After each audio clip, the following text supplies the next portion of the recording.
जय श्री कृष्णा। इस वीडियो में हम स्पेशल ट्रांजैक्शंस विशेष व्यवहारों का अध्ययन करेंगे।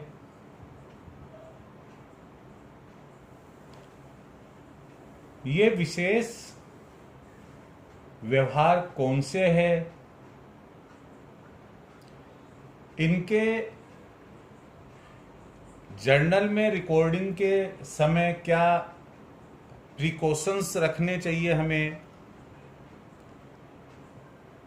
किस तरह से जर्नल एंट्री इनकी होती है, ये बातें इस वीडियो में मैं आपको शेयर करूंगा। आपसे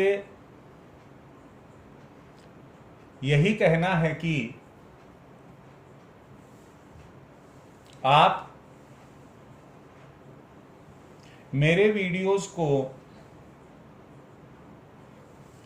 सबसे पहले तो देखें अच्छे से, उसके बाद लाइक करें, सब्सक्राइब करें, शेयर करें और अपने कमेंट्स अगर कोई हो तो अवश्य दें। शायद ही कोई ऐसा स्टूडेंट क्लास 11th में होगा जो किसी भी बुक से पढ़ रहा हो और उसकी अपनी कोई प्रॉब्लम नहीं हो। जो टॉपिक अपना चल रहा है, आप अपनी वो प्रॉब्लम विदाउट एनी हेजिटेशन, बिना किसी झिझक के जरूर कमेंट बॉक्स में डालें, ताकि मैं उनका आपको समय पर जवाब दे सकूं। हम पॉइंट पर आते हैं। स्पेशल ट्रांजैक्शंस ऐसे व्यवहार जिनकी रिकॉर्डिंग करते समय, जर्नल एंट्री करते समय एक बार हमारे मस्तिष्क में आता है कि आखिर किस प्रकार से होगी ये जर्नल एंट्री। तो ऐसे व्यवहार है कौन से? जैसे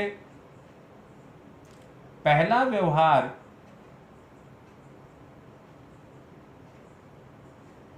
निजी प्रयोग हेतु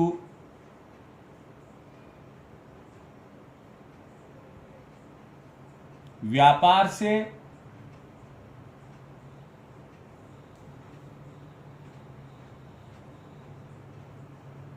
माल निकाला।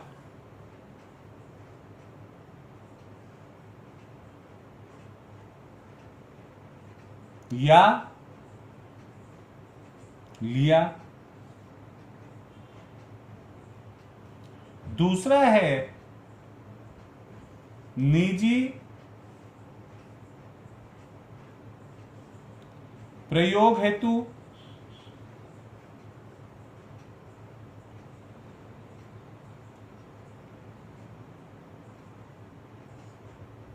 व्यापार से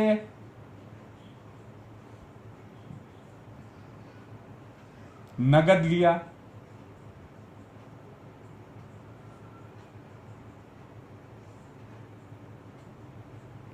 अगला व्यवहार है माल दान में दिया।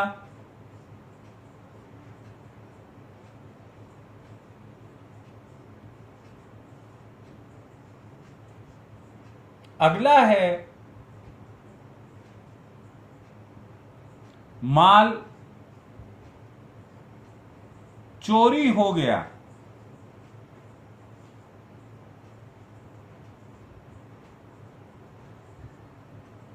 अगला है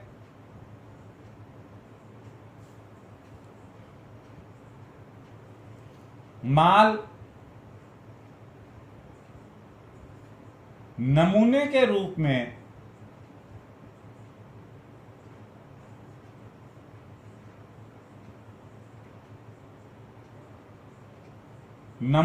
रूप में मुफ्त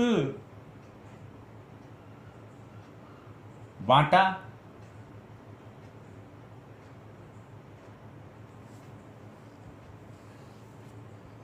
अगला है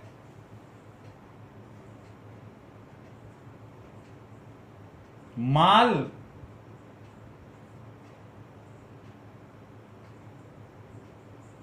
आग से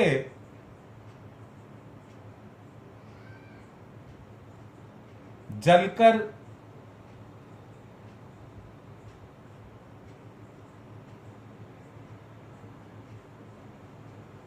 नष्ट हो गया।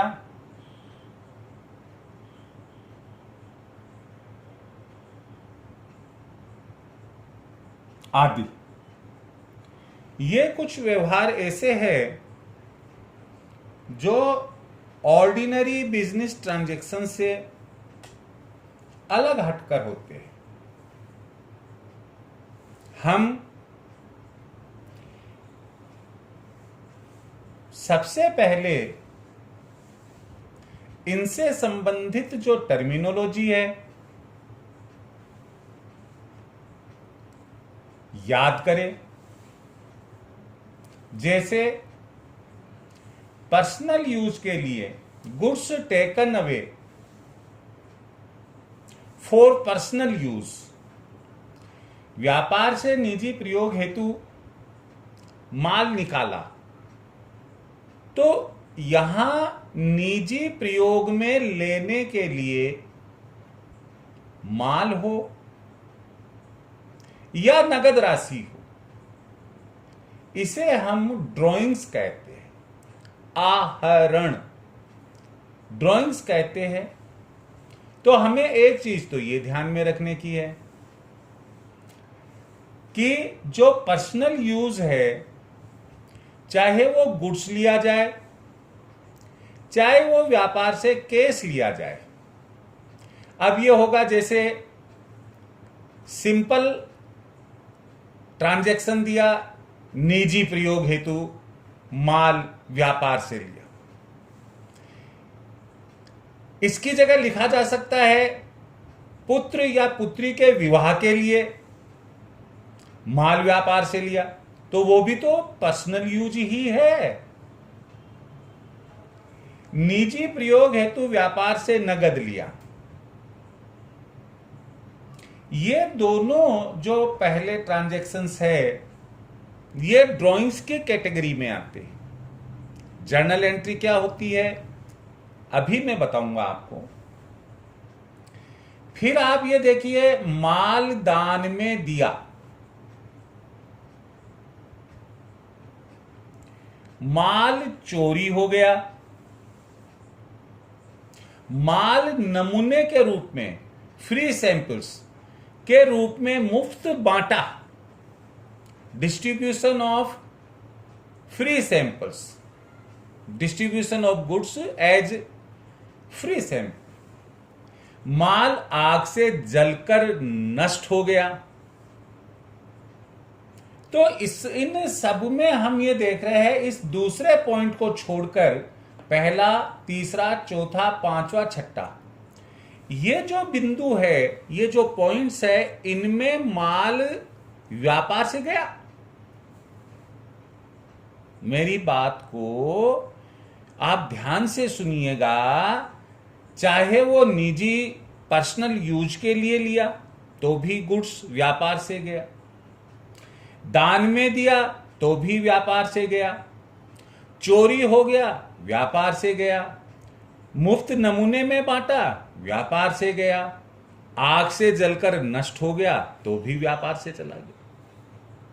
और हमने आपको जो रूल्स ऑफ जर्नल एंट्रीज बताई थी उसमें हमने आपसे कहा था कि debit what comes in and credit what goes out.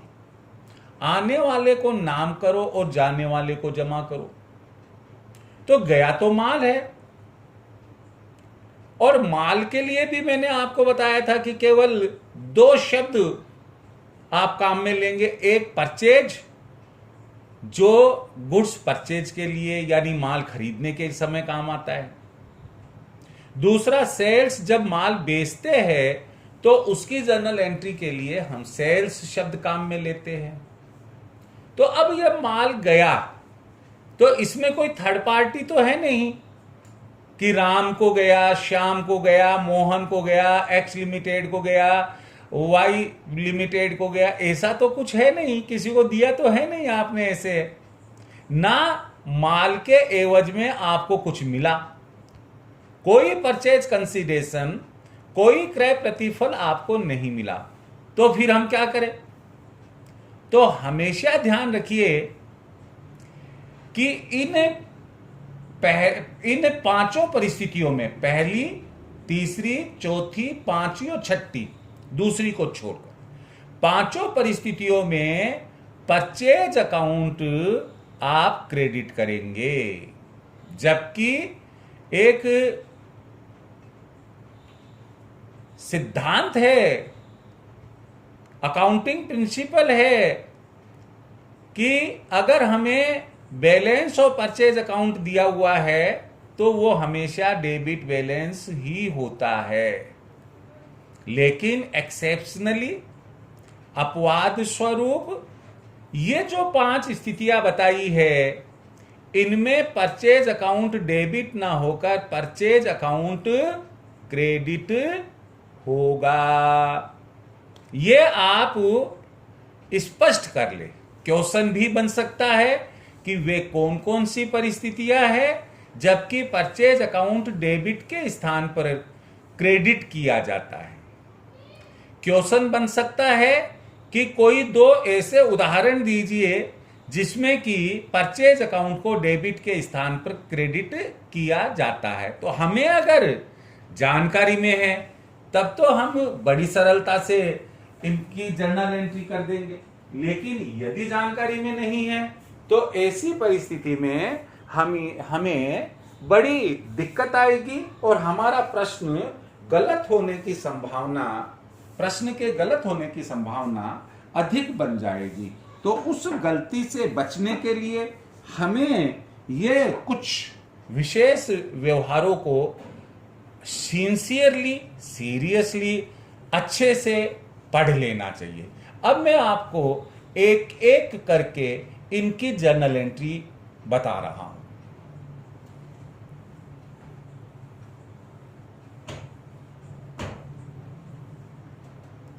सबसे पहले हमने लिया कि निजी प्रयोग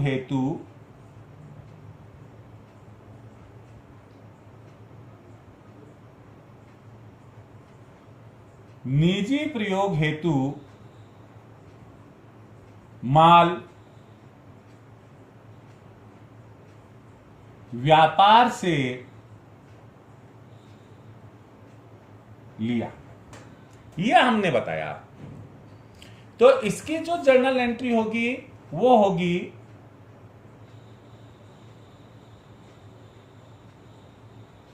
ड्रॉइंग्स अकाउंट DR टू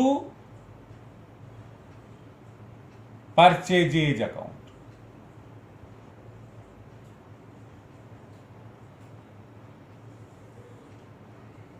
तो यहां परचेज अकाउंट क्रेडिट हो गया।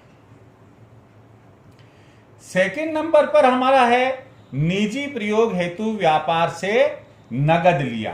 बिंदु नंबर 2 लिखेंगे हम यहां पर और उसकी एंट्री करेंगे 2 नंबर बिंदु, क्योंकि पर्सनल यूज के लिए लिया है इसलिए बट नेचुरल हम इसे भी ड्रॉइंग्स अकाउंट को ही डेबिट करेंगे।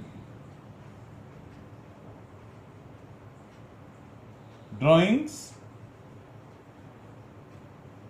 अकाउंट DR टू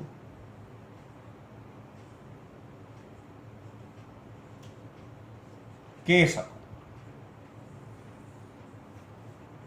पहले वाली जो एंट्री थी उसमें व्यापारी ने अपने व्यापार से माल लिया था, इसलिए परचेजेज अकाउंट को क्रेडिट किया था। जबकि सेकेंड ट्रांजैक्शन के अंदर व्यापारी ने पर्सनल यूज के लिए कैश लिया है अपने व्यापार से, इसलिए इसकी जो जर्नल एंट्री होगी drawings account DR to cash account. Credit में बजाय परचेज के हम कैश अकाउंट को ही क्रेडिट करेंगे।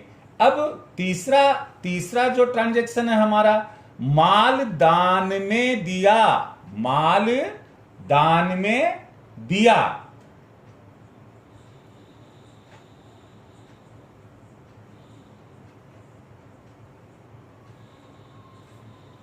दान चैरिटी एंड डोनेशंस की कैटेगरी में आता है। तो हम इसे लिखेंगे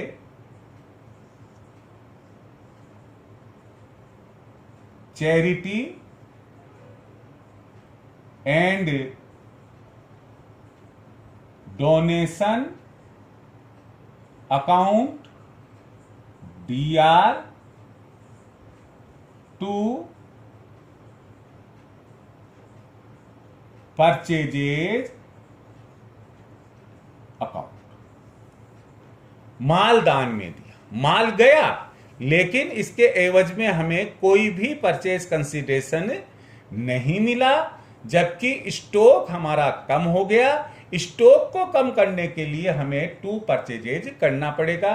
और चूंकि ये एक प्रकार की बिजनेस के लिए हानि है, लॉस है, और हमने आपको नॉमिनल अकाउंट में बताया था जर्नल के रूल्स में कि debit all the expenses and losses and credit all the incomes and gains. तो जो लॉस है उसे हम डेबिट ही करेंगे। तो यहां charity and donation account DR to purchases account हो जाएगा। चौथा है हमारा जो ट्रांजैक्शन है वो है माल चोरी हो गया। व्यापार से किसी व्यक्ति ने, चाहे वह स्टाफ, व्यापार का कोई स्टाफ मेंबर हो या कोई एक्सटर्नल पर्सन हो, किसी ने माल चोरी कर लिया, तो हमारा जो रिकॉर्ड होगा, जर्नल एंट्री होगी, वो होगी loss by theft account DR to purchases account. यहां पर भी हम पा रहे हैं कि व्यापार का स्टॉक कम हो गया है, इसलिए परचेज क्रेडिट करेंगे तो ही व्यापार का स्टॉक कम होगा। दूसरी बात, चूंकि चोरी है, ये आय तो हो नहीं सकती, व्यापार के लिए हानि है, और हानि और व्यय को हम क्या करते हैं, नाम करते हैं, डेबिट करते हैं। तो हमारी जर्नल एंट्री हो गई loss by theft account DR to purchases account. यह हमारा चौथा पॉइंट हो गया। अब इसके बाद में हम लेते हैं पांचवा point.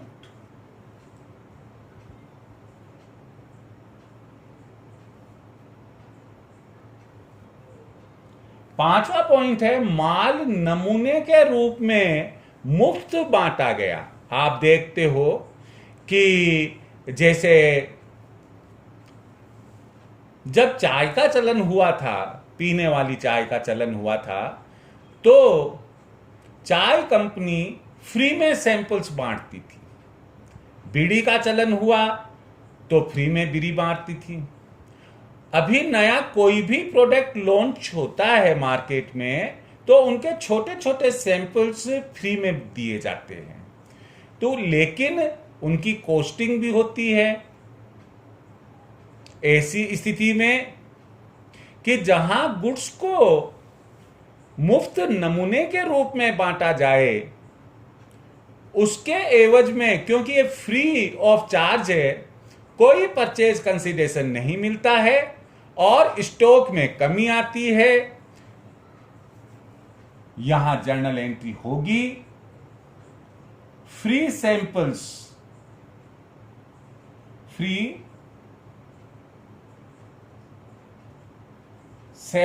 Account DR to purchases account,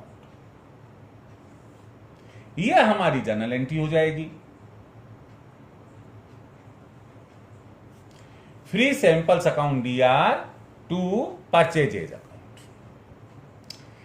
अगला हमारा रहा छठा और आखिरी, माल आग से जलकर नष्ट हो गया।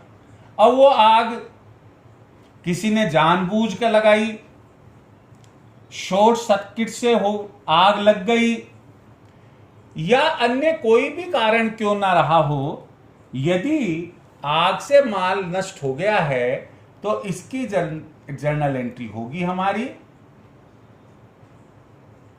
Loss by fire account DR to purchases account. आग से माल नष्ट हुआ तो loss by fire account DR to purchase account. अब हमें बुक्स में पढ़ने को मिलेगा कि जो माल आग से नष्ट हुआ उसका इंश्योरेंस था या उसका इंश्योरेंस नहीं था। इंश्योरेंस नहीं था तब तो कोई सोचने वाली बात ही नहीं है, ये loss by fire account DR to purchase account हो गया, हमें किसी से पैसा तो मिलेगा नहीं किसी इंश्योरेंस कंपनी से। लेकिन अगर इंश्योरेंस माल का करा रखा था तो फायर इंश्योरेंस कराने पर एक सर्टेन प्रोसेस होता है जिसमें कि इंश्योरेंस कंपनी सर्वे करती है, मालूम करती है कि कितने रुपए का माल नष्ट हुआ, क्यों हुआ, कैसे हुआ, कहीं जानबूझकर तो नहीं किया, और कितना क्लेम बनता है व्यापारी को, कंपनी इंश्योरेंस कंपनी कितने रुपए के दावे का भुगतान करेगी। लेकिन ये सब चीजें कुछ एक दो बिंदु तो आपके इस साल आ सकते हैं, लेकिन इनका फाइनेंशियल अकाउंटिंग में एक अलग से चैप्टर भी होता है जिसका नाम होता है insurance claims accounts. Insurance claims accounts तो यहां आपको इतनी डिटेल में नहीं बता रहे हम आपको यही बता रहे हैं कि यदि हमें क्वेश्चन में दिया हुआ है कि आग से माल जलकर नष्ट हो गया तो जर्नल एंट्री हो जाएगी loss by fire account DR to purchases account. इस प्रकार से जो ये 6 व्यवहार मैंने 6 ट्रांजैक्शंस आपको अभी लिखकर दिखाए थे, बताए थे, उनके जर्नल एंट्रीज कैसे होगी वो बताइए। आपको एक जर्नल एंट्री और बताता हूं, वो है कि गुड्स परचेज करने पर तो परचेज अकाउंट को हम डेबिट कर देते हैं, सेल करने पर सेल्स अकाउंट को क्रेडिट कर देते हैं। लेकिन अगर एसेट्स का क्रय विक्रय हो तो यहां पर नेक्स्ट पॉइंट अपना आता है कि एसेट्स का क्रय विक्रय होने पर, भाई ऐसा तो है नहीं ना कि हम एसेट्स जो खरीदते हैं वो हम बेचेंगे ही नहीं। हो सकता है नई टेक्नोलॉजी वाली कोई एसेट आ गई, जैसे कंप्यूटर सिस्टम है, लैपटॉप है, अब नई टेक्नोलॉजी के आ गए तो पुराने वाले को हमें बेचना है और नया हम खरीद लेंगे। तो एसेट्स अगर परचेज की जाती है तो क्या हम परचेज अकाउंट को डेबिट करेंगे? अगर सेल की जाती है तो क्या हम सेल्स अकाउंट को क्रेडिट करेंगे? यह जानना आप लोगों के लिए बहुत बहुत जरूरी है। जैसे जैसे 10,000 रुपए का फर्नीचर नगद खरीदा,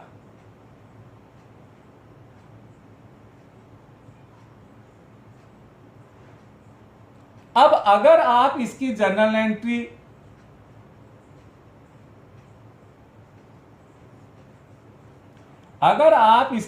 एंट्री करते हैं purchases account DR to cash account 10,000, तो ये मैंने यहां आपको लिखकर बताया ये गलत है। क्यों? क्योंकि जो परचेजेज अकाउंट है वो केवल गुड्स के लिए आता है, हमने माल तो खरीदा नहीं है, फर्नीचर हमारे व्यापार की एक संपत्ति है। तो फिर सही क्या होगा?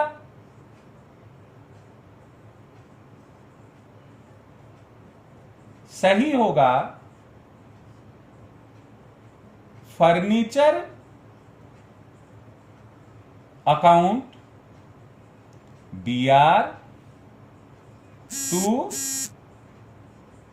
कैश अकाउंट, ये 10,000 रुपए।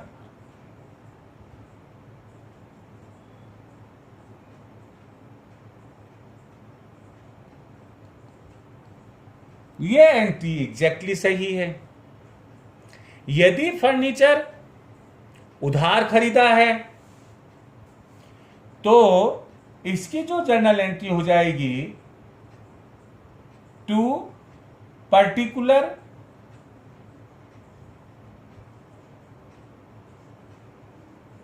क्रेडिटर अकाउंट,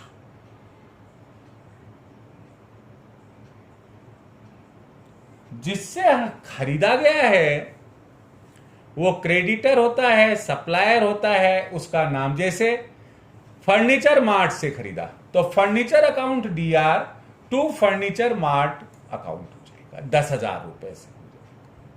तो इस तरीके से हमने संपत्ति को क्रय करने पर क्या जर्नल एंट्री होती है वो बताई।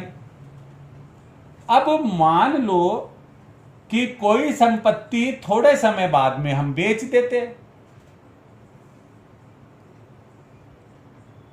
थोड़े समय बाद में हम बेच देते हैं, तो ऐसी परिस्थिति में जैसे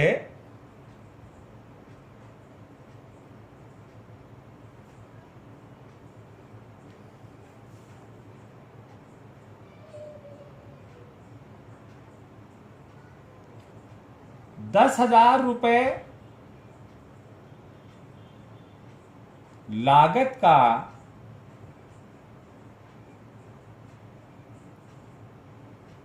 फर्नीचर ₹10,000 में ही बेच दिया गया,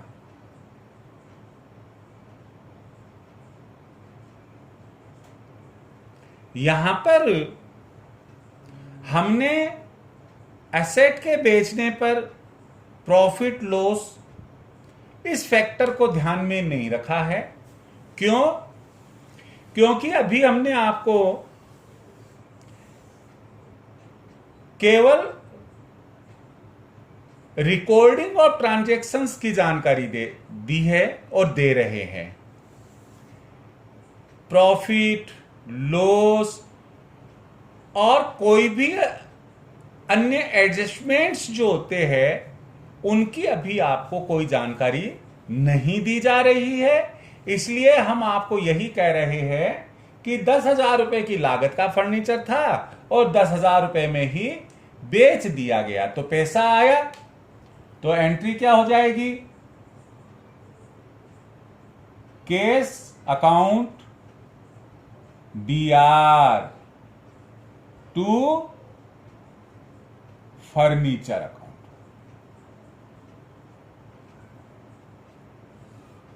इस तरह से यहां पर भी सेल्स अकाउंट की जगह फर्नीचर अकाउंट ही आएगा। आज हम स्पेशल ट्रांजैक्शंस में इतना ही अध्ययन करेंगे। अगले वीडियो में आपको इसका न्यूमेरिकल क्वेश्चन बताएंगे हम। आप अगले वीडियो को मिस ना करें। एक बार फिर मैं आपको बता देता हूं कि मेरे तमाम वीडियोज को आप शुरू से आखिर तक देखें।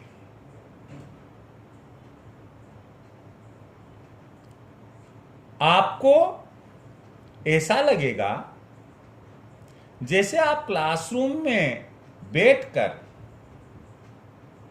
अपने टीचर या लेक्चरर से